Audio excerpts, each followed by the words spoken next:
Agora vamos botar em prática tudo que você aprendeu. E para resolver os nossos exercícios, eu já estou tomando por partida que você já resolveu todos esses exercícios, já tentou resolver todos eles antes de você chegar aqui e assistir a nossa correção desses exercícios. Então, começando aí pela primeira questão, você vai ver que é uma questão do TRT, mas uma questão do nível de analista de sistemas, da tecnologia da informação ali. Pô, professor, tá louco? Calma, uma questão do nível de analista vai ser muito específica? Calma, essa é uma questão de ideia de conhecimentos gerais sobre a aula, sobre a parte da internet, informática. Então eu vou passar isso e você vai ver que o nível da questão é o mesmo que vai cair na sua prova. É uma questão tranquila. Então vamos lá, primeira questão. No sítio webgoogle.com.br, se for realizada a busca por memórias póstumas, entre aspas, com aspas delimitando a expressão memória póstumas, o Google irá realizar busca por página da web que contenham a palavra memórias ou a palavra póstumas, mas não necessariamente a expressão exata, memórias póstumas. Mas se essa expressão memórias póstumas não foi delimitada por aspas, então o Google irá buscar apenas as páginas que contenham exatamente a expressão memórias póstumas. Bom, aqui você vai retomar aquele conceito sobre as opções de pesquisa avançada. E aqui ele colocou lá para você a palavra memórias póstumas digitada no motor de busca, no motor do Google. Beleza, memórias póstumas. Desta forma, você lembra que indicado por aspas é a busca por frase exata, ou seja, ele vai buscar palavras que sejam exatamente desta forma. Ele não vai trazer resultados que tenham só lá memórias. Então, resultados que só tenham uma palavra, das duas da frase, não vão aparecer. Ou seja, a afirmativa é exatamente o oposto. O que tem aspas é a busca exata. O que não tem é que ele vai mostrar resultados somente de palavras. Então, essa alternativa está errada. Considere a estrutura do seguinte URL hipotético: www.empresahipotetica.com.br. Nessa estrutura, os caracteres BR indicam que o endereço é de uma página de uma organização brasileira e os caracteres COM indicam que o sítio web é de uma empresa especializada no comércio e ou na fabricação de computadores. Cuidado com essa questão. Ele falou ali o nome da empresa hipotética. Então ele colocou lá, empresa, no nome do domínio.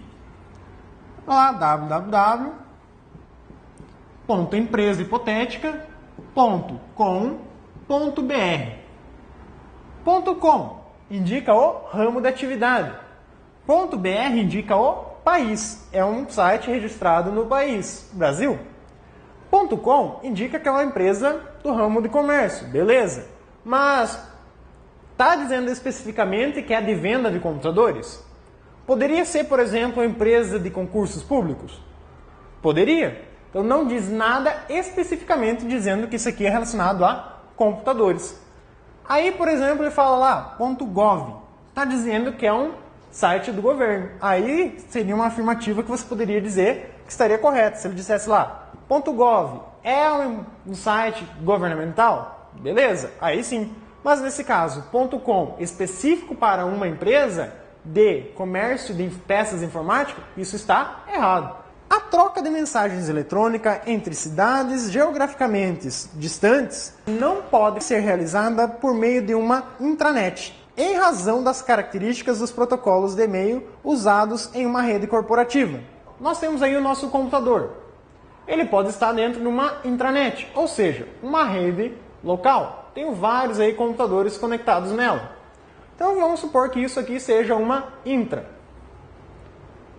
Uma intra, geralmente, a primeira coisa que vem à cabeça é que ela seja pequena. Mas, se você tem duas empresas que utilizam a mesma intranet, tem lá, por exemplo, a Caixa Econômica. Você tem agências em locais diferentes. Como você faz para manter a mesma conexão? Você vai utilizar a estrutura da internet. Mas como você utiliza essa estrutura da internet? Através do túnel de criptografia. Então você pode usar uma intranet em distâncias grandes. Você pode então utilizar os mesmos protocolos que você poderia utilizar na outra rede, tanto na rede pequena da intranet local, quanto uma intranet que utiliza aí vários quilômetros de distância, porque ela passa por dentro da estrutura da internet. Então você pode utilizar protocolos para envio de e-mail normalmente. Continua valendo a regra, não importa a distância nesse caso. Então a questão está errada, porque ela falou que você não pode fazer isso. Um modem ADSL permite que, em um mesmo canal de comunicação, trafeguem sinais simultâneos de dados e de voz. Por isso, com apenas uma linha telefônica, um usuário pode acessar a internet e telefonar ao mesmo tempo. Aí ele está fazendo um comparativo a quem? Ele está comparando lá com a ideia de a evolução da internet. Nós tínhamos lá a conexão dial-up.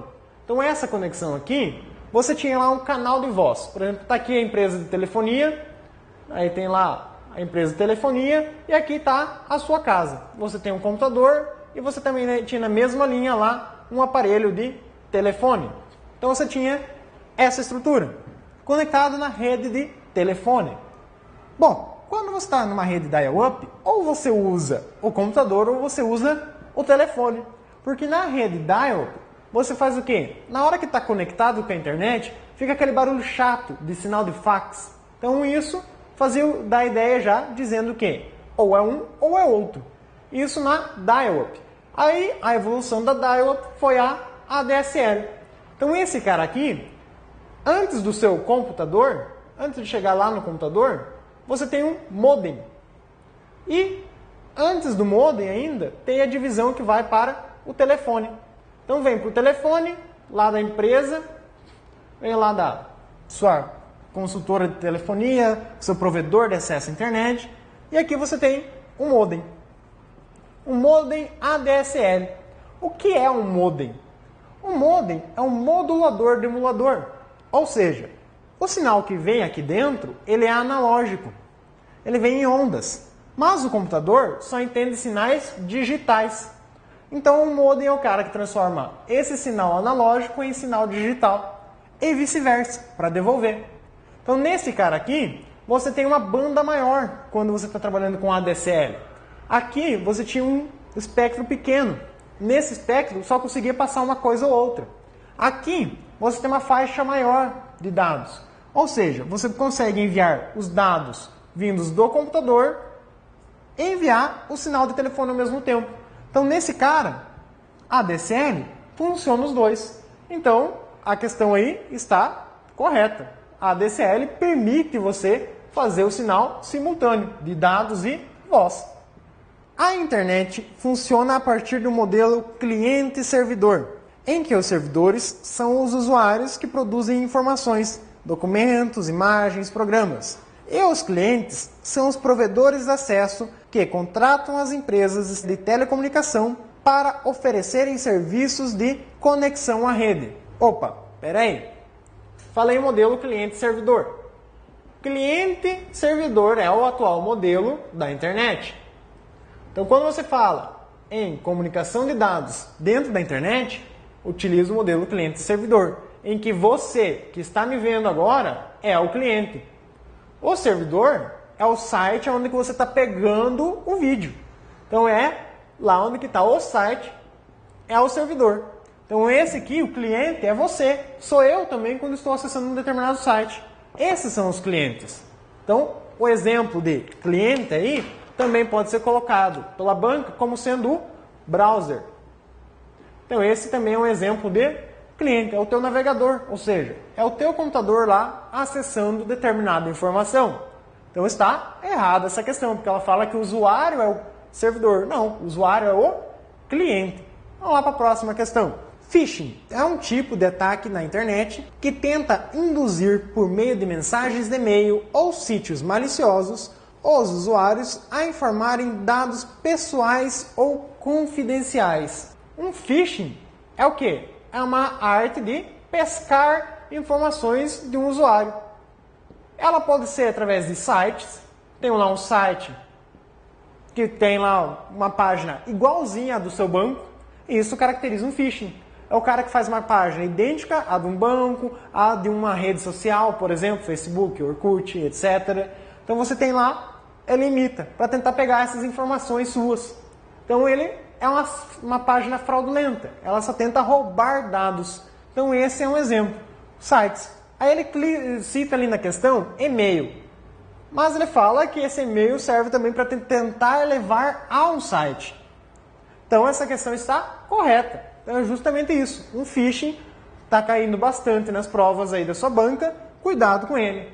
Lembrar do phishing, também você tem que lembrar do farming. Lembra quem que era o farming? O farming era o mesmo cara, ele tem o mesmo conceito do phishing, só que o farming ele ocorre em outro momento. Enquanto aqui você tem somente o site, ou link, ou e-mail, alguém que te tenta levar para aquele cara, no farming você tem o quê? Você tem que o processo de enganar o usuário é no DNS, na hora da tradução do domínio. Então é nesse momento que ele vai te levar para uma página fraudulenta, que vai tentar roubar as mesmas informações aqui.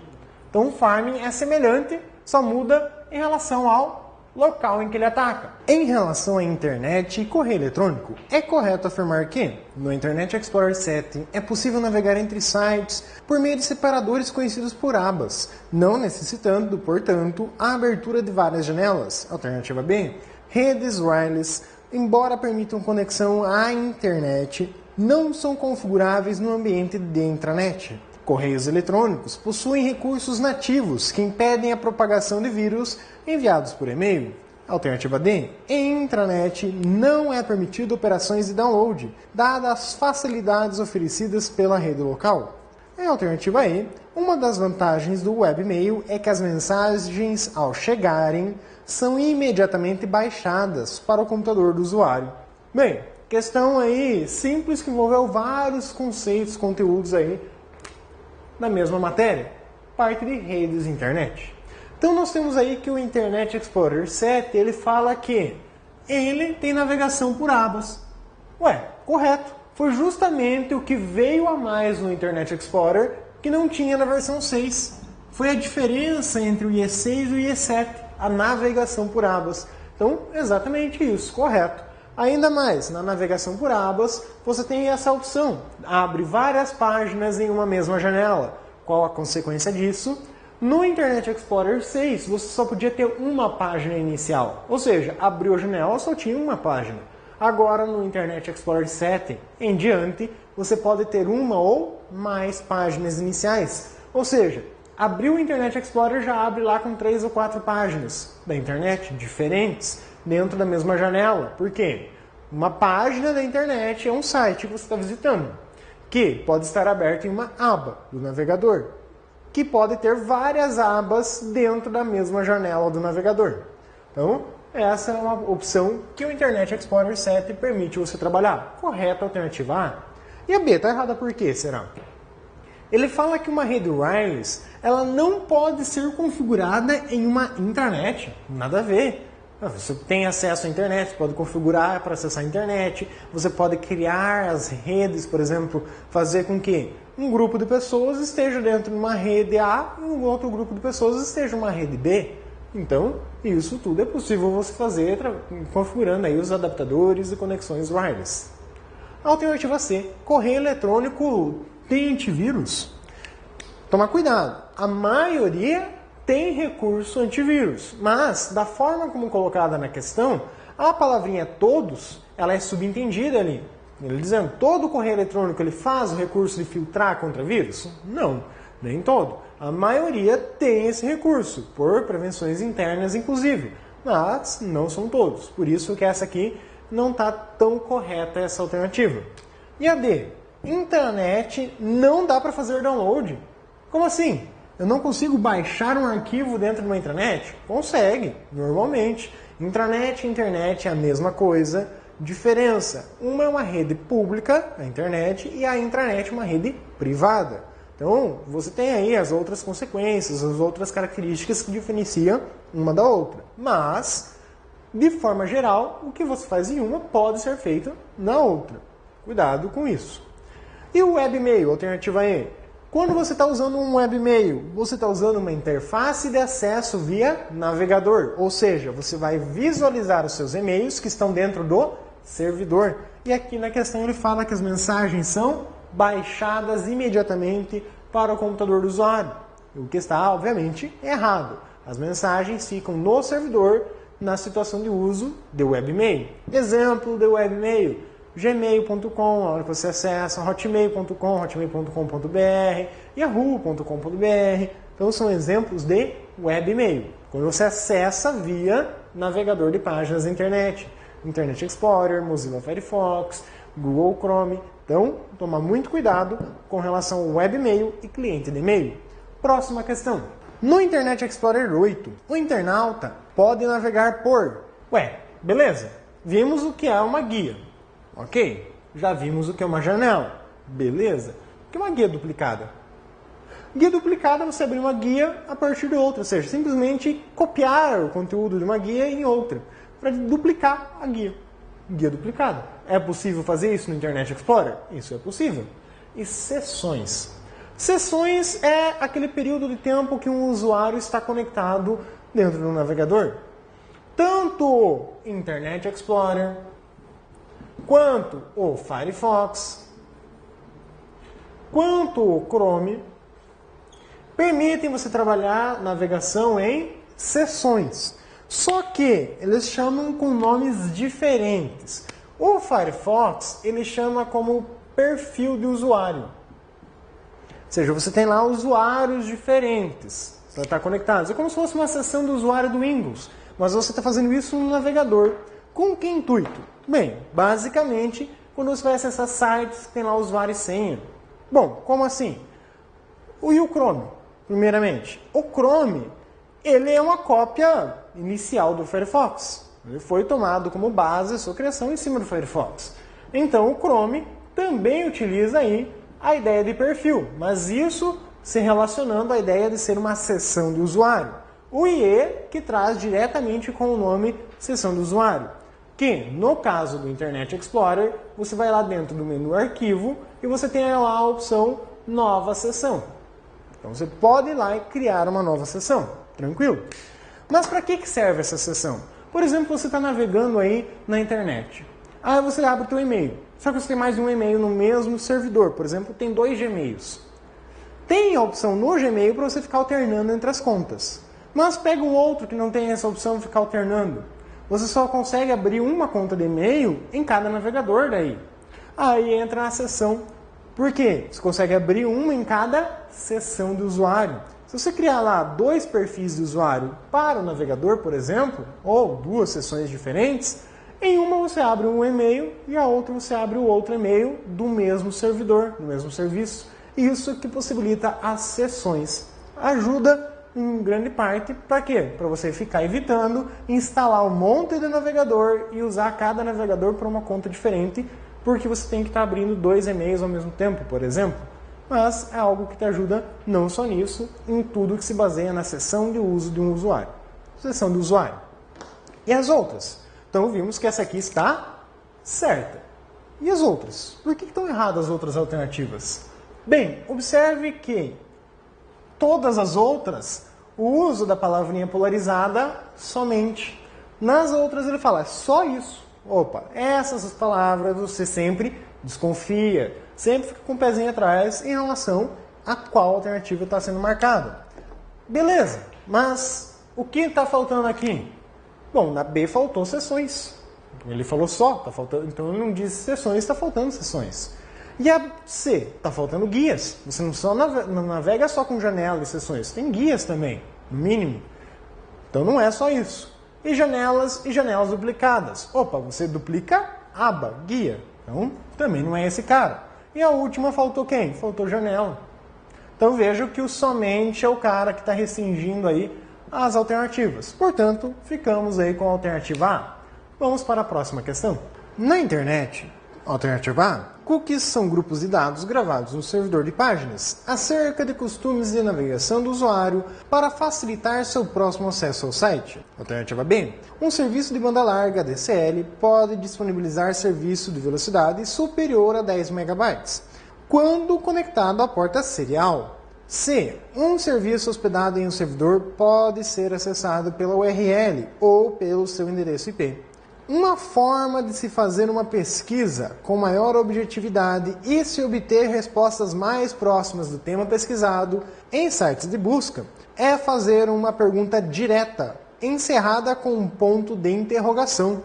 Alternativa E. O download é uma transferência de arquivos de algum ponto da internet para o computador do usuário por meio do protocolo do serviço SMTP. Ele colocou aí as alternativas. Destacamos aqui os itens principais. Na primeira, já logo diz de cara, cookies são dados gravados no servidor. Tá errado. Cookies são pequenas informações que alguns sites armazenam no navegador de internet. Ou seja, no Firefox, no Internet Explorer e não no servidor. Cookies no navegador, se é no navegador, é no computador portátil do usuário, melhor, computador pessoal do usuário. Cuidado. Alternativa B, banda larga. Banda larga é uma conexão à internet de alta velocidade. ADSL, indicando que esse serviço é assíncrono, assimétrico, melhor dizendo, e se dá pela conexão via telefonia. Porta serial. Opa! Você conecta na porta serial do seu computador o modem? Não. Você conecta na porta de rede. Nada a ver aí com a serial. Alternativa C. Um site, ou melhor, como diz a questão, um serviço na internet, pode ser acessado pela URL ou pelo seu endereço IP? Sim. Você pode ir lá digitar, por exemplo, o endereço de um site, www.site.com.br, ou digitar direto o endereço 200.201. alguma coisa. É o endereço IP direto daquele site. Você vai estar colocando o endereço exato. Como pode estar dizendo a URL. Alternativa correta, alternativa C. Próxima alternativa. Usar a interrogação para melhorar as buscas. Ali ele fala em sites de busca. Google, Yahoo são exemplos de sites de busca. E Bing, por exemplo. Você pode fazer para melhorar qualquer interrogação? Não. Interrogação vai ser ignorado na hora de fazer a busca. O que você pode fazer para melhorar é utilizar as aspas duplas para fazer uma busca por frase exata. E a alternativa E, download. É realizado um processo de transferência de arquivos. Transferência de arquivo utiliza o protocolo FTP. E ele fala em utilizar o protocolo SMTP, o que está errado. Portanto, a alternativa correta é a alternativa C. Próxima questão. A principal finalidade dos navegadores de internet é comunicar-se com servidores web para efetuar pedidos de arquivos e processar as respostas recebidas. O principal protocolo utilizado para a transferência dos hipertextos é questãozinha simples e básica, perguntando aí qual é o protocolo hipertexto. Bom, hipertexto. HT. Protocolo de transporte. Alternativa E. Protocolo de transporte de hipertexto é o protocolo HTTP. Quando você quer fazer esse transporte de hipertexto com segurança, você usa o protocolo HTTPS. HTML é um formato de uma linguagem que alguns aí na área não a aceitam muito bem como uma linguagem, mas ela é uma linguagem de marcação e não de programação. XML também, assim como HTML, é um arquivo. Só que o XML é um arquivo de metadados. Também conhecido como um arquivo que armazena características sobre alguma coisa. IMAP, protocolo de recebimento de e-mails. O protocolo de recebimento usado por um cliente de e-mail para que faça um acesso aos e-mails. Enquanto que o SMTP também é um protocolo usado pelo correio eletrônico, cliente de e-mail, especificamente para envio das mensagens de e-mail. Então temos aí os protocolos e serviços associados nessas alternativas. A alternativa que corresponde ao hipertexto é a alternativa E, HTTP. Próxima questão. Dispositivo de entrada e saída, modulador e demodulador, utilizado para a transmissão de dados entre computadores, através de uma linha de comunicação, utilizado nas conexões internet. Trata-se de banda larga, modem, provedor de serviços, placa de rede ou cabo coaxial? Opa, Olha a dica. Modulador, demulador. Opa, modem. Pronto, fechou o nome do cara. O modulador e demulador de dados. Por que ele faz esses dois processos? Simples. Porque você vai pegar um sinal que vem lá na sua linha telefônica, um sinal analógico, contínuo, e o computador só entende dados digitais. Ou seja, alguém tem que modular isso, transformar esse sinal em algo modular. Ou pegar esse sinal modular e transformar em algo não modular. Desfazer o modular, de certa maneira, ou seja, demodulador. Transforma o sinal de analógico para digital e de digital para analógico. E troca essas informações, então, entre o computador e linha telefônica. Ele é o cara que fica aí na brincadeira. No caso da internet ADSL. Mas também a internet via TV a cabo também vai ter um modem, só que é um modem específico para ela.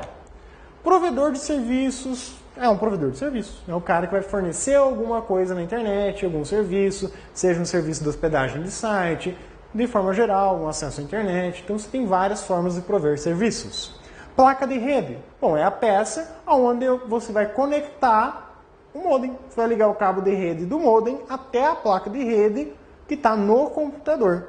Ela já recebe os sinais na forma digital. Cabo coaxial.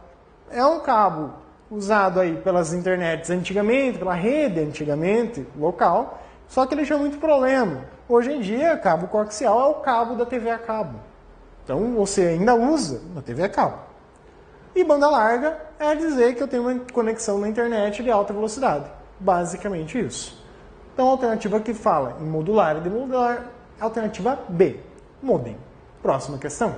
World Wide Web, em português que significa rede de alcance mundial, também conhecida como web ou www, é um método para copiar e elaborar sites padronizados, a forma de encaminhar e-mails por uma rede sem fio somente, um sistema de arquivos utilizado unicamente nas intranets, um sistema de rede utilizado unicamente nas intranets, ou um sistema de documentos em hipermídia que são interligados e executados na internet. Essa questão aqui, tranquilo. Por quê? Método de copiar e elaborar sites é um método? Dessa aqui se ficou na dúvida, né? Beleza, vamos olhar as outras. Encaminhar e-mails por rede sem fio somente. Opa, somente. Essa aqui você já descarta ela. Sistema de arquivo só da intranet? Ué, www é a internet, não é só da intra. Mesma coisa, alternativa seguinte, que fala sistema de redes só da intranet, também não. E a última, é um sistema de documentos em hipermídia interligados e executados na internet. A única que falou internet aqui foi essa daqui. E ainda, falou em documentos do tipo hipermídia, ou seja, conteúdo HTTP, por exemplo. Conteúdo hipermídia, conteúdo que você vê, páginas, sites. Então é uma forma de você ligar eles. Como assim? Você não navega? Vai indo, próximo, clica no link, abre uma outra. Então você está aí navegando em conteúdo ligado, link. Então você tem a execução dele na internet também.